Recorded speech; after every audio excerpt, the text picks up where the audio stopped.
today's topic is going to seem a little out of left field, but it is related to math, and it's something that I'm actually playing when I'm just watching the market and waiting for paint to dry. And it's a game that I've been casually playing for several years now. And every now and then there's an event that's called Guild Wars.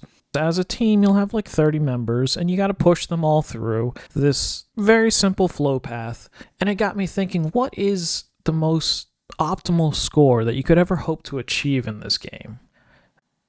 In this game, your objective is to match up the same colored gems, and they'll power up your troops such that you can cast spells and eventually blow up the enemy team, or sometimes you end up getting blown up depending on how tough the enemy team is. Not all teams are made equally in this game, and there's some that are definitely a lot more challenging and a nightmare to face off against, especially given that this week there's the restriction on the troops that you can use, and most of them are not so great. In front of us now, I've pulled up what the board looks like in your typical Guild Wars. And for every member, they always have to begin at gate. They can't go to any other node but gate. So you'll start here, and on a successful victory against that team, you're allowed to move either up or across to the 1-star fight. And the same thing, you'll compete against that one. If you get a victory, you're allowed to progress on to the next 2-star fight. Similarly, continue on to the 3-star fight, and then you can attempt the 4-star at the very end. Each member in the guild is only allowed 5 moves. And there is one extra little detail here that if you look at the score, so in this case, I completed all the route going up the top path.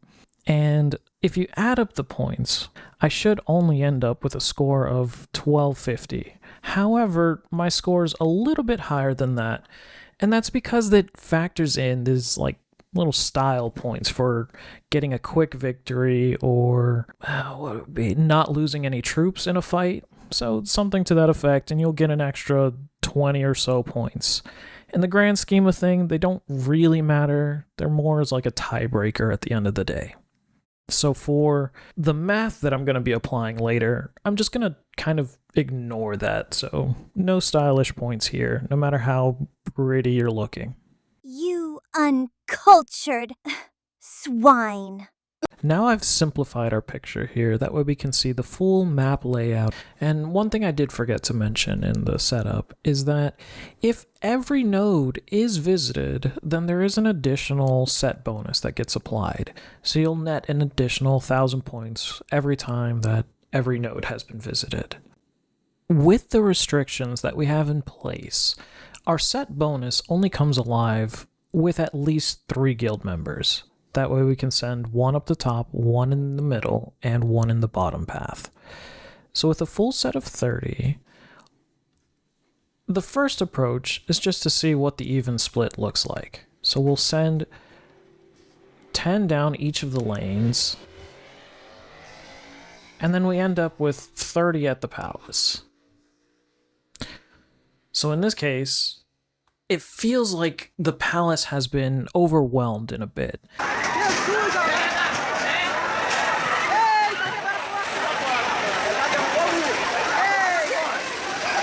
And that's where I was wondering, okay, does it make sense to send somebody back to get an additional set bonus? Could that ever beat just full sending everybody through all the way to the palace? Now, if we decided to send somebody back to get an additional set bonus, we'd actually have to send back 6 of them. And I say 6 because we're going to need to send 1 back this route so we can hit an 11 here. And then also 1 here for an 11. And then it turns out for the rest of them, we'll need to send 1 back to go hit that. And in doing that, there's actually... here. We'll get rid of that, and we'll say there's that additional loop here, which nets us an additional 300 points. But to get that, we have to lose 200 on every one of these arrows going back in this last step. So we're going to net a total of minus 600 just pushing everybody back that 1 layer.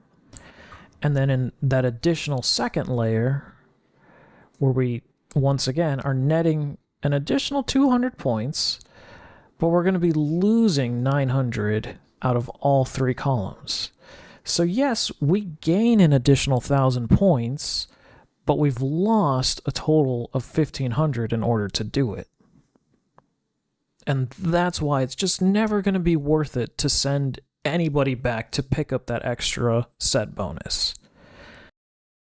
Coming to this solution and seeing that it really was just that simple, I gotta admit I was pretty grumpy, because I wanted to do some actual math, and at least using this approach, there's not really math to be done. However, I started thinking about what my assumptions were, and my assumption is that everybody's playing like a Terminator, destroying any defense that's placed in their way.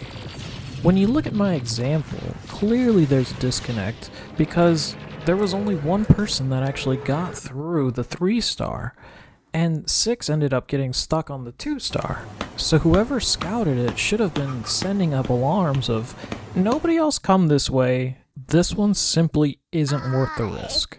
Now we can get into the math formula that I came up with for this. We'll start by making our lives a little bit easier and just renaming all these nodes into A, B, C, so on and so forth up until we get to the palace. And similarly, I'm going to give each one of these a little number value. We'll call that I, and it'll just be for whatever score rating that you're going to get if you win against that given node. Now that we've done that little cleanup, we can go into writing our objective function, which it's going to look like a lot of summations, but we're just summing up literally what we just listed, the different nodes and the different values for each node, along with this little E variable, which is just going to be the probability that you successfully defeat that node. Then the last little thing is this P, which is just going to be how many guild members you have. So if you only have 20 guild members, well then N is going to be equal to 20. Alright, now with some magic, we'll take this into Python so it can solve it for us. Now in our Python formula, we've got our basics of our guild members, the amount of steps that any guild member can take. Our nodes are all listed there from A to J, the set bonus of 1,000, and then all the values respective to what each node is worth. I've got two different success rates in here, because one is that 100%, but it's pretty generic in what it's going to spit out. And then I've got this other one where I've adjusted the probabilities in there. So as you can see, I've got like two nodes that are very on the low side of pass rate of a 22% and a 30%. I is an 80% success rate. So clearly, you're going to have a better chance of winning at I in this given scenario. The last little bit of this code was just to remove a lot of redundant variables in the sense of, I want everybody charging forward no matter what. I want you to come in here with that Piccolo energy of, I feel incredible, I feel great, I can do this. I can win, I feel great, I can do this. Or think of all the soldiers that will come after us. Today we're gonna fight those flower dragons, we're gonna fight those snakes, and we're gonna fight those frickin' goblins. And you're gonna charge forward to the palace no matter what.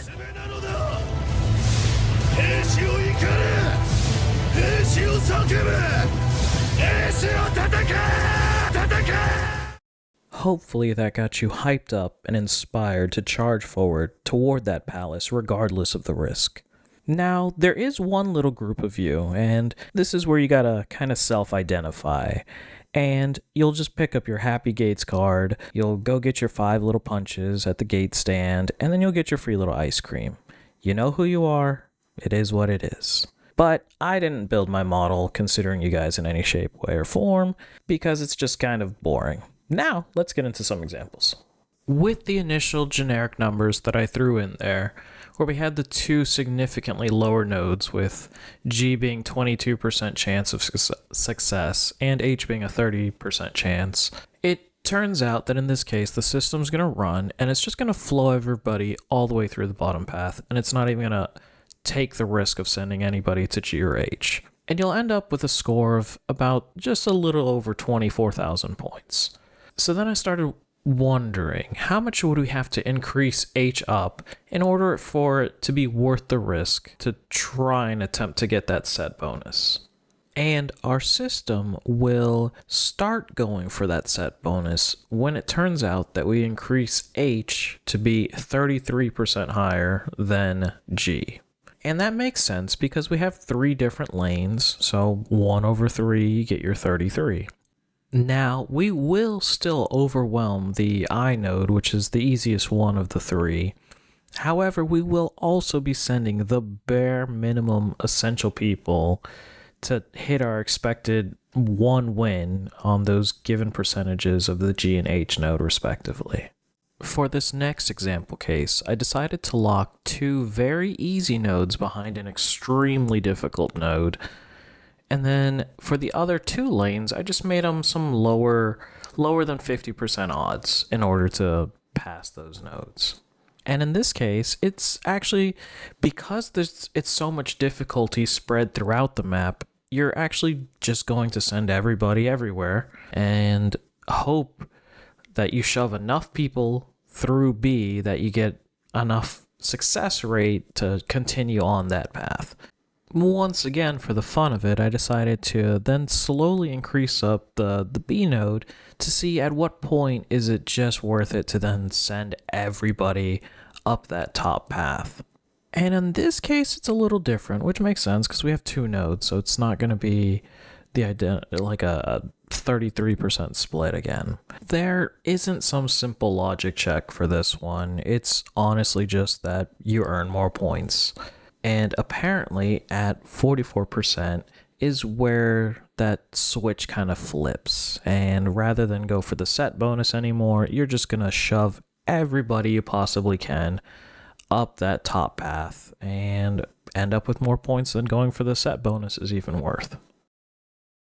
With the recent release of version 9.2, they actually give us a recap now where we can see how all the defenses performed and also how us on offense performed. And that's gonna allow us to understand where our guildmates' capabilities are, and we can better choose how we navigate with them. My general rule going forward would be always to send your 3 scouts, because you have to anyway, to just see how difficult all these paths are. And then after that, you come up with the decision of, if there's 1 hard path, well then you're going to send everybody everywhere and just shove more people down that hardest path. If there's 2 hard paths, then you're just going to shove everybody down that easy lane. And if there's 3 hard paths, well, then you're kind of screwed, and once again, you just gotta send everybody everywhere and hope for the best. If you made it to this point in the video, I just want to say thank you for watching my video.